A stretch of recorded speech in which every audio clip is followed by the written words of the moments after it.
क्या कांग्रेस और तृणमूल कांग्रेस यानी टीएमसी एक हो सकती है?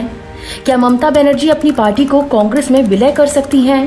और अगर ऐसा होता है तो सबसे बड़ा फायदा किसे होगा? कांग्रेस को, ममता बनर्जी को या फिर बीजेपी को? दरअसल पिछले कुछ दिनों में ममता बनर्जी और सोनिया गांधी की मुलाकात, फिर अभिषेक बनर्जी और राहुल गांधी की बैठक के बाद राजनीतिक गलियारों में चर्चाएं तेज हो गई हैं कि टीएमसी और कांग्रेस का विलय हो सकता है। हालांकि कांग्रेस और टीएमसी दोनों ने आधिकारिक तौर पर विलय की खबरों को खारिज किया है, लेकिन इन अटकलों ने एक बड़ा सवाल खड़ा कर दिया है। क्या बंगाल की राजनीति में कोई बड़ा बदलाव होने वाला है? आइए समझते हैं पूरा मामला।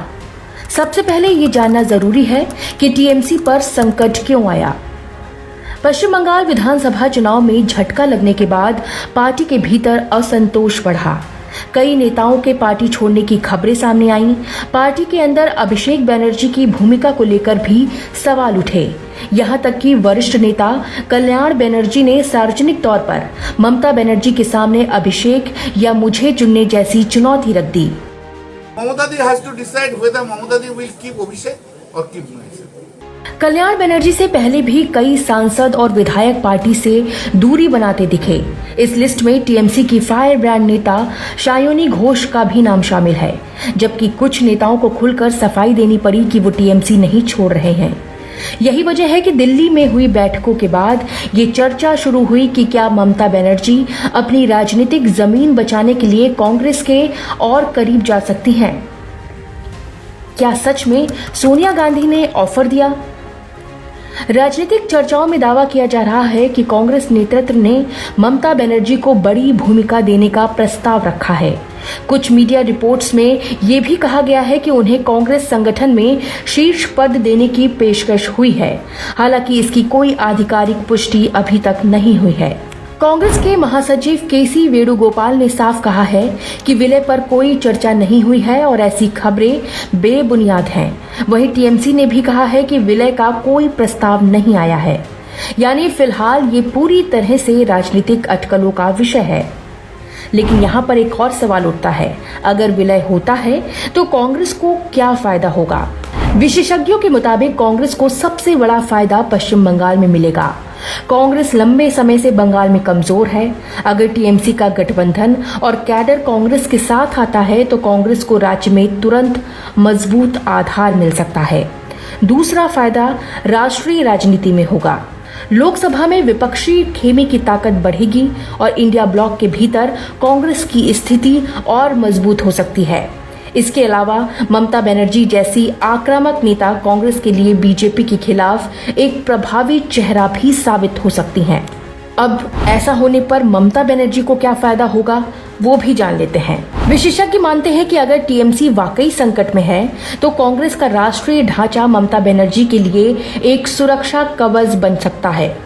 कानूनी, राजनीतिक और संगठनात्मक दबावों के बीच कांग्रेस के साथ खड़े होने से उनकी राष्ट्रीय भूमिका भी बढ़ सकती है। साथ ही पार्टी टूट के बीच कार्यकर्ताओं को नया राजनीतिक मंच भी मिल सकता है। नुकसान किसको होगा? सबसे बड़ा नुकसान शायद दोनों दलों के पुराने कार्यकर्ताओं को हो सकता है। याद रखिए, ममता बनर्जी ने कांग्रेस छोड़कर ही टीएमसी बनाई थी। बंगाल में कांग्रेस और टीएमसी दशकों तक एक दूसरे के खिलाफ लड़ती रही हैं। ऐसे में जमीनी स्तर पर दोनों दलों के कार्यकर्ताओं के बीच एकीकरण आसान नहीं होगा। कांग्रेस के कई पुराने नेता और कार्यकर्ता टीएमसी नेतृत्व को स्वीकार करने में असहज हो सकते हैं। वहीं टीएमसी के भीतर भी ऐसे नेता हैं जो अपनी अलग पहचान खोना नहीं चाहेंगे। इन सब के बीच सवाल बीजेपी का। बीजेपी को इससे क्या फायदा हो सकता है? राजनीतिक विशेषज्ञों का एक वर्ग मानता है कि अगर कांग्रेस और टीएमसी एक होती हैं तो बीजेपी इसे अवसरवादी गठबंधन बताकर हमला कर सकती है।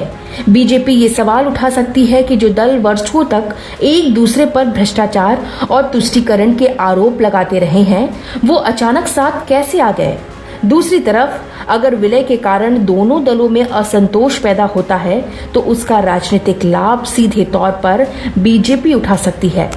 फिलहाल कांग्रेस और टीएमसी दोनों ने विलय की खबरों को खारिज कर दिया है, लेकिन ये भी सच है कि ममता बनर्जी और गांधी परिवार के बीच बढ़ती नजदीकियां, लगातार हो रही मुलाकातें और बंगाल में टीएमसी के भीतर मची हलचल ने इन अटकलों को हवा दी है। अगर भविष्य में ऐसा कोई राजनीतिक प्रयोग होता है तो ये सिर्फ बंगाल ही नहीं बल्कि राष्ट्रीय राजनीति की दिशा भी बदल सकता है, क्योंकि सवाल सिर्फ दो पार्टियों के विलय का नहीं होगा। सवाल होगा कि क्या विपक्ष बीजेपी के खिलाफ एक नया राजनीतिक मॉडल तैयार कर रहा है, और इसका जवाब आने वाला समय ही देगा। वैसे कांग्रेस और टीएमसी का अगर विलय होता है तो इस विलय को आप कैसे देखते हैं, कमेंट कर जरूर बताएं और बने रहिए जर्नलिस्ट इंडिया के साथ।